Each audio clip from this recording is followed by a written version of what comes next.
அட coffee filter paper இதை வச்சு 2 செகண்டில் ஈல்ஸை சூப்பராக செப்பரேட் பண்ணி நம்ம பீட்டா ஃப்ரைஸுக்கு ஃபீட் பண்ணிடலாமே.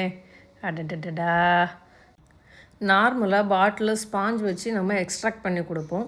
அதை விட இந்த காஃபி ஃபில்டர் பேப்பர் யூஸ் பண்ணி ஃபில்டர் பண்ணி கொடுத்தீங்கன்னா ரொம்பவே நிறைய ஃப்ரைஸை நம்ம காப்பாற்றலாம்.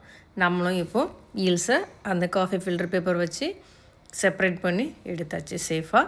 இனி நம்ம ஃப்ரைஸுக்கு ஃபீட் பண்ணுவோம். ரீசெண்டாக நம்ம ரெட் கேலக்ஸி பேர்ஸு ப்ரீட் போட்டிருந்தோம். ப்ரீட் வந்து ரொம்பவே சக்ஸஸ்ஃபுல்லாக இருக்குது. ரேஷியோஸ், அதாவது நம்ம ஹேச்சிங் ரேஷியோ ரொம்பவே நல்லா இருக்குது. பிகாஸ் நம்ம வந்து 10 days மேலே லைவ் ஃபீட் கொடுத்து தான் நம்ம க்ரூம் பண்ணிகிட்டு இருந்தோம். எப்போவுமே நீங்கள் ஒரு 10 days லைவ் ஃபீட் கொடுத்து க்ரூம் பண்ணிவிட்டு ப்ரீட் பண்ணிங்கன்னா எக்கும் நிறைய வைக்கும். அதே மாதிரி ஹேச்சிங் ரேஷியோ ரொம்பவே ஜாஸ்தியாக இருக்கும். இப்போ நம்ம பீட்டா ஃப்ரைஸை பார்க்கலாம் வாங்க. எவ்வளோ பீட்டா குட்டிங்க இருக்குன்னு பாருங்களேன். எப்படியும் இதில் ஒரு 500க்கும் மேலே பீட்டா குட்டிங்க இருக்கும். இந்த ஃபில்டர் பேப்பர் யூஸ் பண்ணி வினிகரில் எப்படி செப்பரேட் பண்ணணும் அப்படிங்கிற ஃபுல் வீடியோ நம்ம சேனலில் இருக்குது. அதோட லிங்க் கொடுக்குறேன், பார்த்து யூஸ் பண்ணிக்கோங்க.